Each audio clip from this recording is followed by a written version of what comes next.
Toda grande obra de arte guarda segredos, uma filosofia oculta pulsando em seu cerne. Para desvendá-los, é preciso mais que ver. É preciso entrar na mente de quem a criou, buscar a compreensão profunda de seus dilemas e visões de mundo. Prepare-se para ver além da superfície. Vamos nessa? Vamos fazer um exercício. Tenta se transportar para 1940. O mundo tá em chamas. E não, isso não é só uma figura de linguagem, não. Cidades inteiras virando pó, sabe? Tudo aquilo que se acreditava como certo, desmoronando. E uma pergunta muito pesada, fica no ar. No que a gente se transformou? É bem aí, no olho do furacão, que um poeta aqui do Brasil pega a caneta. Mas não para fugir, não. Pelo contrário, ele decide mergulhar de cabeça nessa dor de todo mundo. E o que ele acha lá? Bem, isso ia mudar a poesia para sempre. E tá tudo aqui, nesses 2 versos. É quase uma confissão, né? De um lado, você tem um indivíduo só com 2 mãos. Uma imagem que chega a doer, de tão clara que é a nossa limitação. E do outro lado, tem tudo. O peso da história, a dor de milhões de pessoas, a confusão de uma época inteira. O Drummond ele não tá falando só dele, sabe? Ele tá falando de uma coisa que todo mundo sente. Essa desproporção. Como é que uma pessoa só, um corpo só, consegue carregar o peso do mundo inteiro? Essa pergunta, essa é a chave que abre a porta de sentimento do mundo. Então, vamos lá. Vamos tentar fazer o que o próprio título do livro pede. Antes de ficar analisando, vamos tentar sentir. Que mundo era esse? Qual era a textura das coisas que o Drummond estava tentando botar no papel? O que estava acontecendo ali por baixo da superfície? Para começar, a gente tem que falar de ruínas. Mas olha, não é só de prédio caindo por causa da guerra, não. É uma coisa muito mais funda. Eram as ruínas das próprias ideias. Sabe aquela crença no progresso, na razão, na civilização? De repente, tudo isso soava como uma grande piada, uma mentira. Diante de tanta brutalidade, o chão onde o mundo moderno tinha sido construído, de repente começou a tremer e dava para ver as rachaduras em todo lugar. E o que nasce dessas ruínas? O caos. É aquela sensação avassaladora de que o navio está à deriva, de que o leme quebrou. Não tinha mais norte, não tinha mais mapa. Era uma desorientação total. Aquelas perguntas mais básicas que a gente se faz, para onde a gente está indo, por que a gente está aqui, elas ficavam sem resposta, só ecoando no vazio. Isso leva, inevitavelmente, a uma coisa: angústia. Quando as certezas vão embora e o caos toma conta, o que sobra é isso. Só que, aqui está o grande pulo do gato do Drummond. Não se trata da angústia dele, daquela melancolia do poeta no seu canto. Não.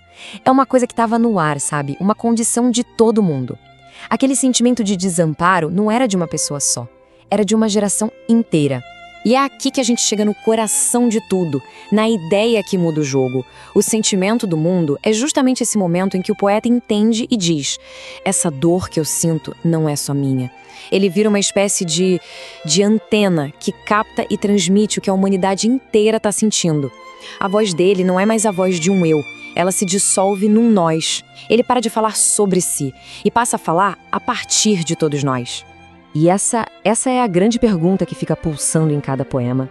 Se a civilização falhou, se tudo aquilo que a gente construiu desabou, o que sobra para uma pessoa fazer? A gente simplesmente cruza os braços e espera o fim chegar? Ou será que existe alguma coisa a ser feita, mesmo que seja algo pequeno, quando a gente se vê assim, perdido no meio da escuridão? Olha, o Drummond, de frente pro abismo, ele não vem com resposta fácil, com fórmula mágica. Ele é um poeta, né? Mas ele aponta para 2 coisas, 2 ferramentas, quase 2 armas que a gente tem, mesmo no meio do desespero total. As mãos que se encontram e as palavras que resistem. A primeira grande sacada é uma espécie de revolução silenciosa. A gente precisa abandonar essa ilha do eu. Drummond entende que o isolamento deixa a gente vulnerável, vira presa fácil para o desespero. A solidão enfraquece. Mas, quando aquelas 2 mãos lá do começo se encontram com outras mãos, aí alguma coisa muda. E a solidariedade aqui não é só um gesto bonito de caridade, é tática de sobrevivência. É descobrir que a nossa força não tá só da gente, mas na conexão que a gente cria com os outros. A segunda frente de batalha? A própria arte dele. Pode esquecer aquela ideia de poesia como uma coisa etérea, um enfeite. Para Drummond, naquele momento, a poesia tinha que ter o peso de um martelo, o corte de uma faca. ela se transforma de verdade num instrumento de combate. Um combate que não é para ferir corpos, claro, mas para acordar as mentes. E como é que essa arma funciona? Pensa numa tática de 3 passos. Primeiro, ter a coragem de olhar para o horror e denunciar. Chamar as coisas pelo que elas são, sem rodeios. O segundo passo é tentar dar uma forma para o caos. É pegar aquela angústia toda e organizar em ritmo, em imagem, não para resolver, mas para que a gente consiga pelo menos entender. E por último, no meio daquela desumanização toda, a poesia grita. Grita que a gente ainda é humano. Ela afirma que a gente ainda consegue amar, sonhar e, principalmente, resistir. Ok? O mundo tá desabando, a poesia virou arma, mas e aí? Onde é que a gente pisa firme? Onde é que dá para respirar um pouco? A resposta que o Drummond dá para isso é surpreendente. Ele não manda a gente olhar para cima, para as grandes ideias. Ele fala para a gente olhar para baixo, para o detalhe, para aquilo que está bem na nossa frente. É aqui que ele mostra por que é um mestre. Ele revela que as coisas pequenas do dia a dia são, na verdade, portais para o que é universal.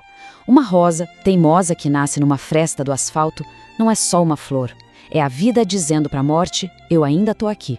Uma pedra qualquer no caminho se transforma no espelho de todos os obstáculos da vida.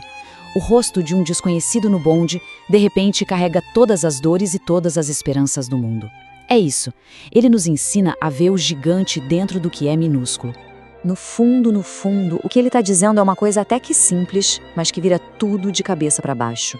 Se a gente não conseguir achar sentido e beleza aqui, agora, num gesto do dia a dia, num encontro rápido, a gente não vai achar em lugar nenhum, muito menos nas grandes teorias.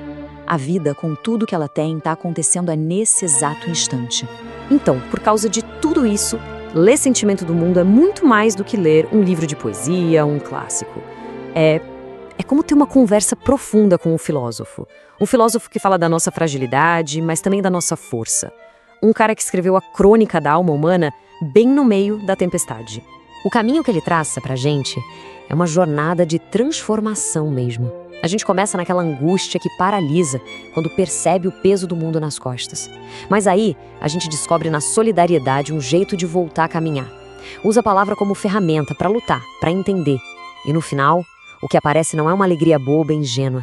É uma coisa muito mais forte, uma esperança. Uma esperança teimosa, que nasceu de olhar para o problema de frente e decidir lutar. E talvez o maior presente que o Drummond nos deixa seja esse, um chamado. Um chamado para a gente não se anestesiar, sabe? Para não virar o rosto para o que é difícil.